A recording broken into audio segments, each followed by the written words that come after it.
Néanmoins, on le voit depuis, et vous allez nous le confirmer dans un instant, mais je voudrais que Fanny Weichscheider nous donne quelques éléments sur cette situation du e-commerce.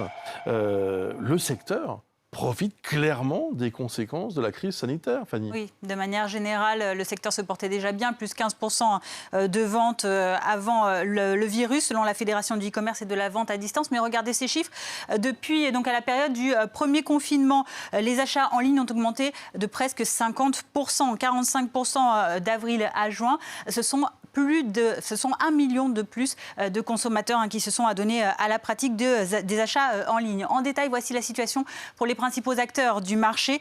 Tout d'abord, le français Cdiscount, plus 40% d'activité enregistrée entre avril et mai 2020 par rapport à l'année précédente. Et puis, sur le marketplace, c'est encore plus significatif, plus 60% pour cette plateforme, donc à disposition des petites entreprises pour commercialiser leurs produits. Chez la filiale française du géant japonais Rakuten, regardez, on a embauché 1500 nouveaux vendeurs. On a enregistré donc un quart d'embauche en plus sur les 6000 vendeurs au total que compte cette plateforme. Et du côté du géant américain Amazon, eh bien, c'est assez clair également. Deuxième trimestre, on a augmenté de 40% les ventes mondiales. À peu près la même chose pour le troisième trimestre, plus 37% de juillet à septembre. Les bénéfices, eux, ont tout simplement triplé pour atteindre un bénéfice net de plus de 6 milliards de dollars. Alors, avec le reconfinement et l'approche de Noël, il y a fort à parier que le e-commerce va continuer sa progression.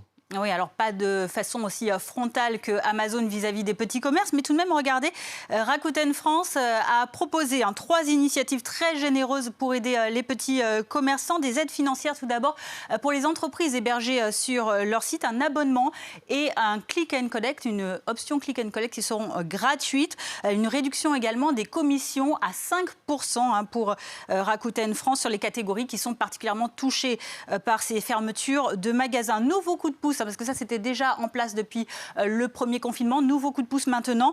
Il s'agit avec ce reconfinement d'une grande journée de formation. Elle aura lieu gratuitement jeudi. Pour cela, Rakuten France met à disposition 150 personnes pour l'assurer en ligne. Comment créer une boutique numérique, c'est un peu ça qu'on va leur apprendre. Et enfin, eh bien, l'entreprise a demandé au cabinet du secrétaire d'État en charge des PME, Alain Griset, de créer un fonds de solidarité dans lequel la société abonderait à hauteur de 50% de ses commissions sur les catégories actuellement en tension. Alors, à la différence de Rakuten, Amazon, Cdiscount, eux, vendent directement leurs produits. Ils ne sont pas juste une plateforme de distribution.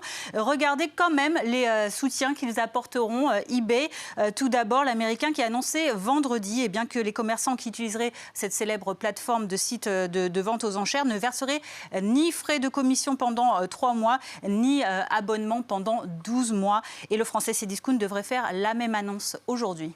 Merci beaucoup, Fanny.